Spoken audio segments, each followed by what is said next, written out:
कमाल करिए। देखिए फिर इनको रहा नहीं गया। भैया क्या नाम है? शर्मा के भाग रहे हैं। क्या नाम है? बर्फी जी। बर्फी जी, बद्री जी, बर्फी जी। पछबा बहैया बहैया बहैया बहैया मछली कटैया।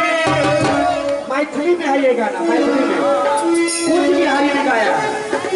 पछबा बहैया मछली कटैया रतिया कनी बिने हो।